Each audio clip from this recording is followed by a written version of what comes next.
USC will have to replace 3 starting offensive linemen. The Dodgers signed a player from Asia, just not the player from Asia everybody was assuming. And good luck recognizing the Rams offense on Sunday. Good morning. I'm James. This is your daily dose of sports and snark for the greatest sports city in the world, Los Angeles. This is the Faithful Angelenos Morning Report. It is January 4th, 2025. Welcome back to the Sanctum Sanctorum of LA Sports. We added multiple new subscribers to the Angeleno Familia yesterday. Thank you for getting in on the ground floor. We're going to do our best to keep you informed. And if you like being in the know about LA sports, clickety-clack the like button. Clickety-clack the subscribe button. There's a notification bell. Hit that. It'll let you know when we drop new content. Sharing is caring. Let people know we exist. And by all means, comment. Now, before we go through the news and notes, a look at the scoreboard. Lakers 119, Atlanta 102. LeBron James scored 30 points. Austin Reeves added 20. Meanwhile, today, pretty busy schedule. Atlanta's at the Clippers at 7:30. And I bring that up because all hail the potential return of Saint Kawhi, the martyr of Moreno Valley. He whose knee shalt never heal might play for the first time since April 26th. He might, according to the LA Times. 15th ranked UCLA basketball is at Nebraska at 11 a.m. Michigan is at USC basketball at 5. And Tampon Bay is at the Kings at 6 p.m. tonight. The Kings have won 8 consecutive home games. Injured forwards Trevor Moore and Trevor Lewis practice Friday, which means they might be in the lineup tonight. And let's get to the news. USC football lost its 21st player to the transfer portal Friday, and I'm going to tell you something. This one, it's not just a bit of a surprise. It's going to sting. We're going to face reality on this one. Offensive lineman Emmanuel Pregnon was supposed to be the top guy on the line next year, a 2-year starter at left guard. Instead, he's proven to be the master of the rug pull. This guy is becoming David Copperfield without the accusations of going to Epstein Island. First, he was going to the NFL. Then he declared allegiance to USC and played in the Las Vegas Bowl. Now he's changing his mind not just once, but twice. He is going to switch schools. Definitely the portrait of a young man who has absolutely no idea of what he wants in life. What can you do? Pregnon was a second-team All-Big Ten selection. He also graded out to be the best pass blocker on the team, according to Pro Football Focus, or PIF.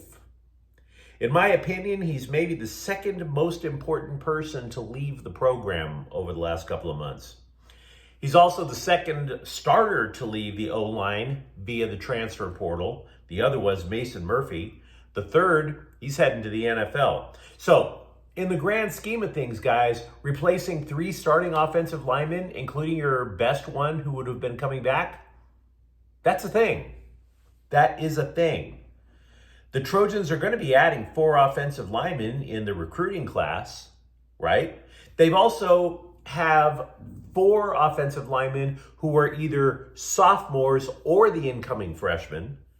So yeah, there's bodies, but starting what? Maybe 3 freshmen? That's suboptimal. So yeah, there's going to be bodies out there to choose from. But you're looking at a bunch of inexperienced randos comprising the line next year. I mean, keep in mind, one of these so-called returning starters got his first start in the Las Vegas Bowl at center. This is going to be a profoundly young offensive line protecting Jaden Mayava, or if anybody actually wants to roll the bones and come to USC.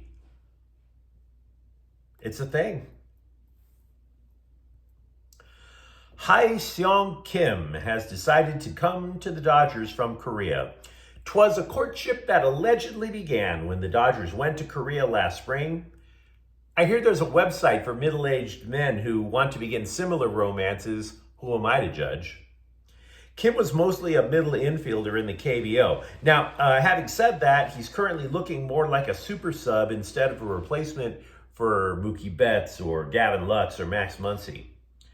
You can't rule out the possibility of a trade for another pitcher.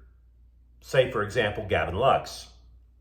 But GM Brandon Gomes told the LA Times, quote, I think it's more that we're trading, or correction, quote, I think it's more that we're adding a really talented player and see where things play out. It's helpful to have really strong pieces at a lot of different places, so that's how we're viewing it right now, unquote.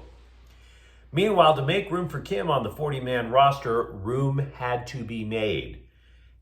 And this is where you ask, well, how deep are the Dodgers anyway? I mean, look at this rumor board. These idiot scribes can't stop adding players to this rumor board.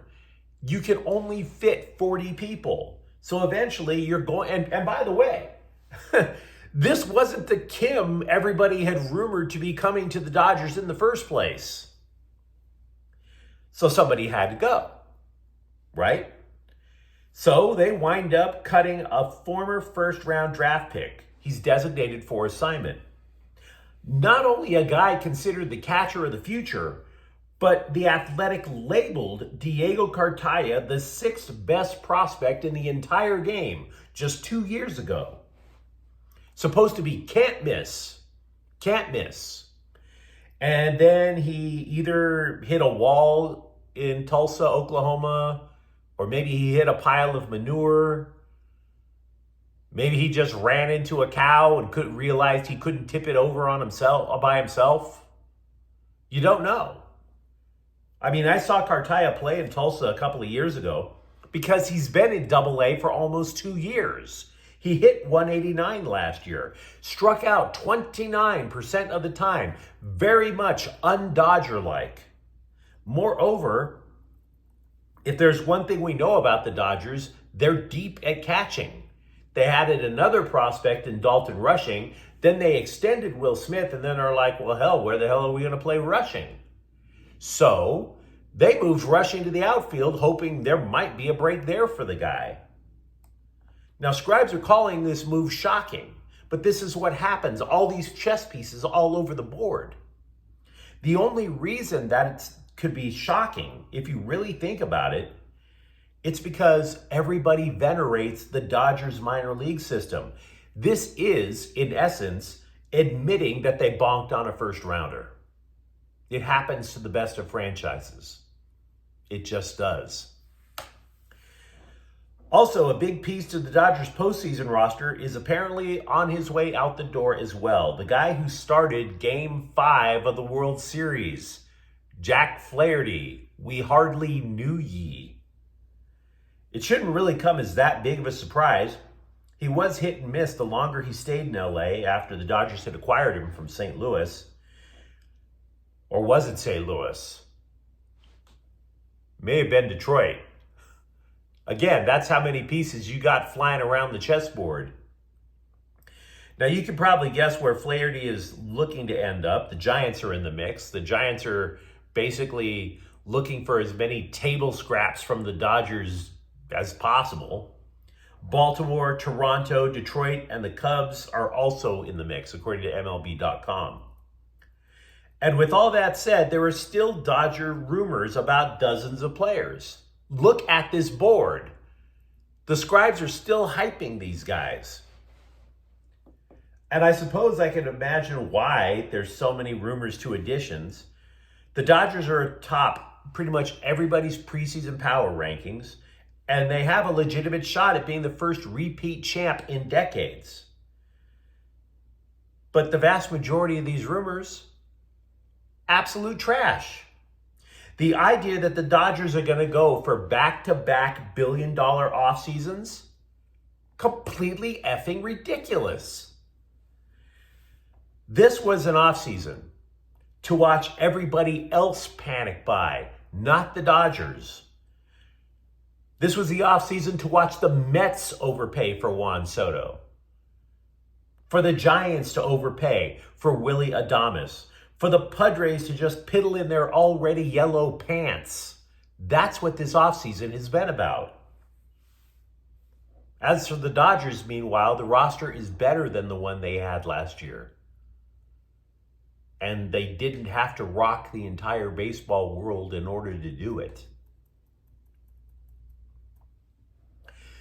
Slowly but surely, we're learning more about the starters that the Rams are going to sit against Seattle on Sunday. We knew about Matthew Stafford because Jimmy Garoppolo had that look that you have when you think that the stripper really likes you. Here is a glimpse at some of the other players who will be in street clothes Sunday afternoon. Cooper Kupp, Puka Nacua, Kyron Williams, Alaric Jackson, Kevin Dotson. So, in sum, starting quarterback, starting running back, 2 top wide receivers, and 3 offensive linemen are going to be sitting. That looks like fun. It doesn't look like it's going to be competent, but it looks like it's going to be fun.